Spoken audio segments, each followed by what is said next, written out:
Bonjour les CE1, j'espère que vous allez bien.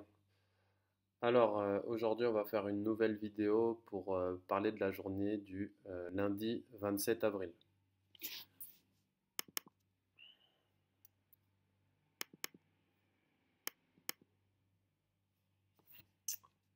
Alors, lecture et écriture, écrire une œuvre en utilisant le style conversationnel dialogue, à rendre le jour même. Étape 9. Aujourd'hui, nous allons essayer d'écrire ton dialogue sous forme de texte en utilisant les verbes outils et les signes typographiques du dialogue. Rappelle-toi le travail que tu as réalisé jeudi. Tu as écrit le dialogue de la BD de Boule et Bill sous forme de texte. Donc vous vous souvenez de ça? Boule et son ami Pouf rentrent de l'école. Pfou, un contrôle de calcul en fin de journée, c'est pas humain, dit Pouf. T'as raison, Pouf, ajoute Bill. Waf waf. Bon, en tout cas, regardez, ça c'était le dialogue. Donc il est là.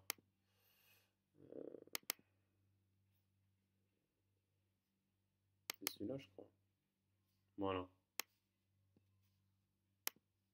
Donc là, l'objectif, les enfants, vous voyez, c'est que on avait une BD comme ça, avec des dialogues qui étaient dans les bulles, et nous, on en avait fait un dialogue écrit, comme ça.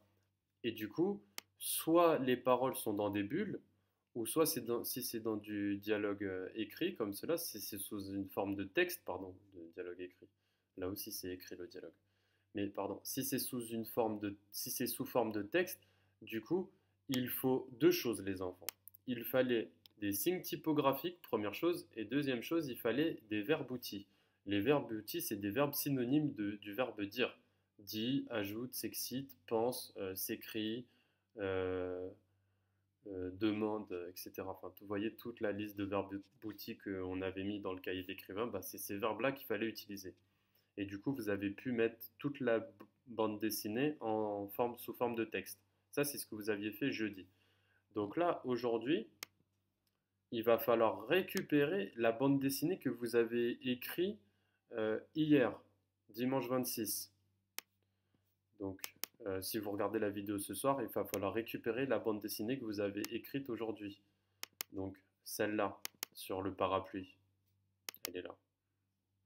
Donc là, vous voyez les enfants, vous aviez écrit des choses là-dedans. Donc par exemple, là, le monsieur, il est en train de dire, oh, il commence à pleuvoir. Heureusement que j'ai apporté mon parapluie. Et lui, il dit, oh, moi, j'ai oublié le mien. Bon, enfin, le dialogue que vous avez mis, que vous avez trouvé vous-même.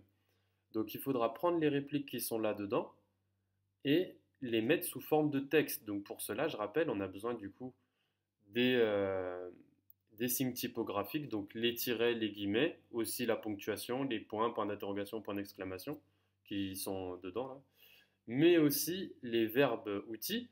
Et du coup, un troisième élément que là, on n'a pas, c'est le prénom des personnages. Comment ils s'appellent les deux? Parce que ça, on ne le sait pas. Dans Boule et Bill, on sait que le copain de Boule, il s'appelait Pouf. On sait que Boule, c'est le petit garçon et que Bill, c'est le chien. Mais eux deux, moi, je les connais pas. Je sais pas de quelle bande dessinée c'est tiré.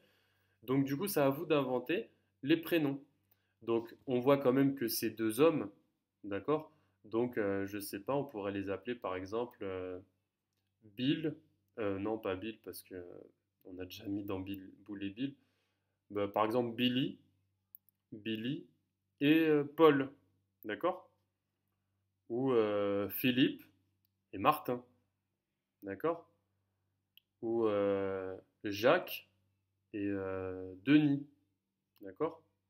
On peut mettre tous les prénoms qu'on veut tant que c'est des prénoms des prénoms masculins, des prénoms de garçons parce que c'est des hommes, d'accord? Donc du coup, faudra faire faudra faire le dialogue sous forme de texte. Donc vous prenez les mêmes répliques que ce que vous avez fait aujourd'hui, d'accord? Donc voilà, imite le travail que tu as réalisé jeudi, voir ci-dessus. Regarde ton travail d'hier pour en recopier les paroles. Utilise ta liste de verbes outils. N'oublie pas les signes typographiques, le tiret, les guillemets à chaque changement de personnage. Et puis oui, c'était là. Tu utiliseras ces noms. Invente un nom à chaque personnage. Donc par exemple, vous avez vu, il y a le tiret, pardon, il y a le tiret, l'ouverture de guillemets, du coup, les paroles et la fermeture de guillemets, demande Erika. Donc là, c'est le maître Luc qui avait préparé ça, donc il a mis Erika, mais là, on ne peut pas prendre le prénom d'Erika parce que c'est deux hommes, c'est deux monsieur. D'accord? Donc on prendra, par exemple, on pourrait très bien prendre Eric, comme ça. Vous voyez? Donc, je vais laisser comme ça pour respecter la préparation de Luc. Donne un titre à ton histoire, écris-le. Donc là, ça sera à vous de réfléchir au titre. On ne peut pas juste mettre un parapluie. Il faudrait essayer de s'imaginer, je ne sais pas moi, le parapluie volant ou quelle tempête. Enfin voilà, trouver un titre, inventer un titre pour cette histoire. Alors quand tu as terminé, vérifie ton travail en répondant aux questions suivantes. Ça, c'est ce que vous dites. Ça, ces questions-là, vous le faites à l'oral, dans votre tête, d'accord? Vous n'avez pas besoin d'écrire ces questions-là, d'accord? J'ai recopié toutes les paroles de mon histoire, oui ou non? J'ai utilisé les tirets et les guillemets à chaque changement de personnage, oui ou non? J'ai utilisé un verbe outil à chaque changement de personnage, oui ou non? Et on n'a pas le droit de prendre le même verbe outil. C'est-à-dire, si je commence à écrire, par exemple, s'il s'appelle Billy, euh, il commence à pleuvoir. Dit Billy. Après, je ne peux plus utiliser le verbe dit. Je dois utiliser d'autres verbes. Donc, par exemple, l'autre, il s'appelle Paul. Donc, ah, moi, j'ai oublié mon parapluie. Ajoute Paul. Vous voyez? Ou réponds Paul. D'accord? Donc, voilà, faut utiliser j'ai utilisé un verbe outil à chaque changement de personnage, mais des verbes outils différents. D'accord? J'ai écrit le nom du personnage qui parle après chaque verbe outil, oui ou non? J'ai écrit le titre de mon histoire, oui ou non? Si tu as répondu oui à toutes les questions, bravo. Si tu as répondu non à une ou plusieurs questions, complète ton travail. Voilà, ça veut dire qu'en fait, vous devez, dans votre texte, il doit y avoir du coup les paroles, évidemment, les tirets, les guillemets, les signes typographiques, les verbes outils, les noms des personnages et le titre de l'histoire, c'est tout en haut. En fait, le titre même, il faut le mettre en premier, le titre de l'histoire. D'accord? Voilà. Alors ensuite, mathématiques. Savoir calculer en ligne des multiplications du type 36 x 4. D'accord? Donc là, il faudra faire la page 102 de J'apprends les maths. Ok? Alors, est-ce que je l'ai la page 102 de J'apprends les maths? Je crois que je l'ai. Il me semble qu'elle est là.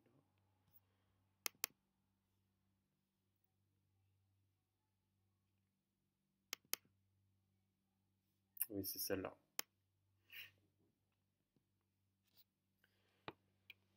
Calcul en ligne des multiplications du type 36 x 4. Alors déjà, en premier, ce que vous allez faire, c'est que vous allez regarder cette vidéo-là. D'accord? Ça, c'est important que vous regardiez cette vidéo et que vous essayez de comprendre comment ils font parce que dans cette vidéo, on vous explique comment calculer en ligne des multiplications du type 36 x 4. Pour le moment, vous savez faire soit 6 x 4, vous savez calculer 6 x 4, 24, ou 30 x 4. 30 x 4, vous savez le calculer. 30 x 4, c'est 3 x 4, dizaines. Donc 3 x 4, 12, 12 dizaines, ça fait 120. Donc 30 x 4, 120. Mais là, c'est plus compliqué, c'est de faire 36 x 4. D'accord? Donc vous regardez cette vidéo et après, vous allez faire la page. Alors moi, je vais expliquer un petit peu la page. Pigby et la fée Magibi calculent 36 x 4. 36 plus 36 plus 36 plus 36, ça va être long. Utilise plutôt la méthode de Magibi.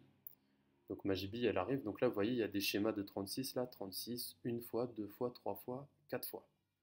J'utilise mes deux pierres multiplicatives, une pour les dizaines et une pour les unités. Donc là, vous avez vu ce qu'elle fait. Elle met sa pierre des dizaines et elle va prendre toutes les dizaines. Donc il y a là, là, là et là. Et là, elle prend la pierre des unités, elle prend les unités qui sont là, qui sont là, qui sont là et qui sont là. Et elle les met là. D'accord? Alors que sont devenus les 4 groupes de 36 jetons dans le dessin de Magibi? Donc il n'y a pas besoin de répondre là, mais vous savez que il y a d'un côté les dizaines qui sont allées sur la pierre des dizaines, et il y a d'un côté les unités qui sont allées autour de la pierre des unités. Et est-ce le même nombre? Donc là, 36 x 4, vous voyez qu'elle va écrire que c'est égal à 30 x 4 plus 6 x 4. Parce que là, en fait, on a 30 à chaque fois x 4, parce qu'on a une fois, deux fois, trois fois, quatre fois. Donc les dizaines, du coup, là, ça devient 30 x 4 ici. Ici, là, vous avez 30 x 4. D'accord? Et là, on va avoir du coup tous les 6 qui sont là, le 6 de 36. Donc 6, 6, 6, 6. On a 4 fois aussi. Donc là, ça va faire 6 x 4. Donc là, on a 30 fois 4, on le connaît, c'est 120. Et 6 fois 4, on le connaît, c'est 24. Donc là, 120 plus 24, bah ici, on écrira le résultat. D'accord les enfants? Ensuite, Bigby, il a fait Magibi, il calcule 23 fois 7. Donc là, cette fois-ci, ils veulent faire 23 fois 7. 23 plus 23 plus 23, ça va être long. Utilise plutôt la méthode de Magibi. Alors j'utilise mes deux pierres multiplicatives, une pour les dizaines et une pour les unités. Donc là, les enfants, ça va être à vous de dessiner les dizaines. Donc là, vous avez vu, là, c'est eux qui les ont faites. Donc là, il y en avait 4, 4 fois 30. Donc là, il y a 20, et il y en a 1, 2, 3, 4, 5, 6, 7. Donc là, ça va être à vous de faire tous les dessins là autour de la pierre des dizaines. Tous les dizaines. Donc là, il faudra faire bah, du coup deux boîtes de 10 là. Donc deux boîtes de 10, deux boîtes de 10, deux boîtes de 10, deux boîtes de 10, deux boîtes de 10, deux boîtes de 10 et deux boîtes de 10. Au total, il y en a 7. Il y a 7 fois. Donc au total, vous allez avoir 7 fois 2 boîtes de 10. D'accord? Donc 7 fois 2. Donc là, vous allez écrire du coup 7 fois 20.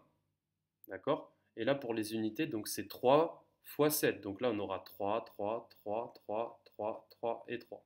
Et là, vous faites des petits ronds là. D'accord? Donc là, vous faites des rectangles au crayon à papier. Et là, vous faites des ronds. D'accord? Donc là, on aura du coup, ici, on aura 20 fois 7. Et là, on aura 3 fois 7. Donc 20 fois 7, c'est 2 fois 7 dizaines. Donc 2 fois 7, ça fait 14. 14 dizaines, ça fait 140. Et là, on aura 3 fois 7. Donc là, ça fait 21. Donc là, il y aura 140 plus 21. Et là, ça sera à vous de trouver le résultat ici. D'accord, les enfants? Donc ça, c'est pour les maths. Il y a aussi de l'affluence. Donc là, on va relire la séance 11, pages 16 et 17. C'est ce qu'on a fait aujourd'hui. Je le referai demain avec les groupes Teams. EDL utilise les marques de féminin qui s'entendent dans les adjectifs. Avant de faire les exercices, lis la règle suivante. Donc là, on est toujours sur les adjectifs, d'accord? Les adjectifs et aussi les noms, mais surtout les adjectifs. La terminaison de certains adjectifs change au masculin et au féminin. Adjectif en te. En t, pardon. En te. Petit qui va faire petite. Coquet, coquette. Méchant, méchante. Intelligent, intelligente. Étonnant, étonnante. Les adjectifs en de. Grand, grande, blond, blonde. Et il y en a d'autres, d'accord? Maintenant, vous allez vous entraîner en faisant les exercices suivants dans votre cahier du jour.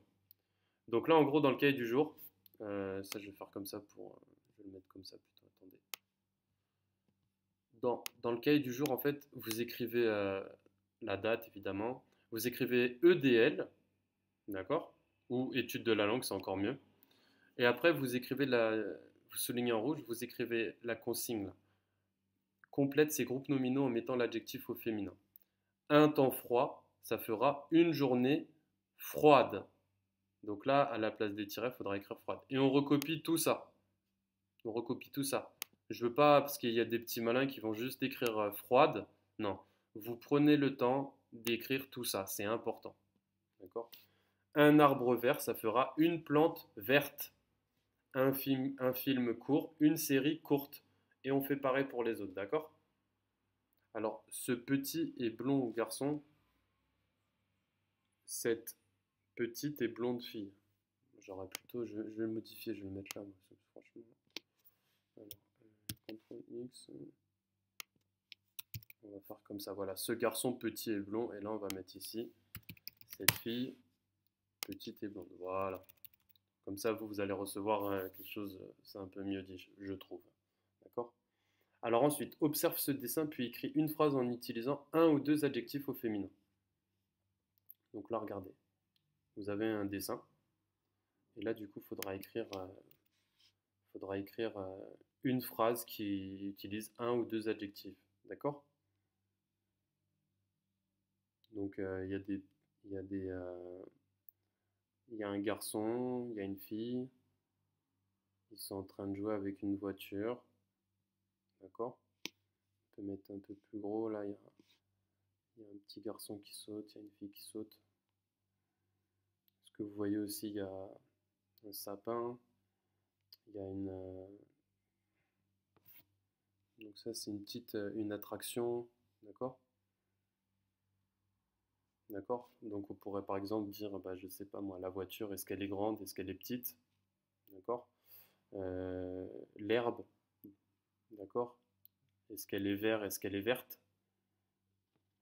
Euh, Là, il y a une attraction. L'attraction, elle est rouge. Bon, rouge, du coup, ça va pas trop bouger, mais bon, voilà. Vous essayez d'écrire une phrase avec des adjectifs au féminin. D'accord? C'est à vous de réfléchir. Ok? Et puis, vous avez des adjectifs là. Voilà. Bon. On peut utiliser aussi évidemment la couleur des cheveux qu'on avait vu déjà. Donc, je vais les écrire, mais par exemple, brun, ça fait brune. Blond, blonde, c'est écrit. Euh, on va laisser comme ça. Il y a aussi roux, rousse. D'accord? Parce que là, la fille, là, on pourrait dire elle est rousse. D'accord? Bon, je vous laisse là. Vous pouvez lire. Voilà. Et puis pour les élèves qui ont terminé, faire des exercices sur le site pépite.be. Donc ça, ce n'est pas obligé. D'accord? Ce n'est pas obligatoire. Voilà. Bon, alors euh,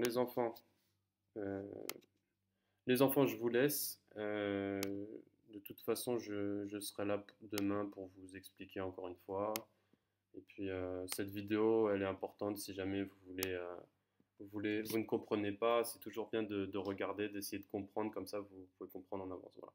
Bon allez, je vous fais un coucou et je vous dis à demain les enfants. Au revoir.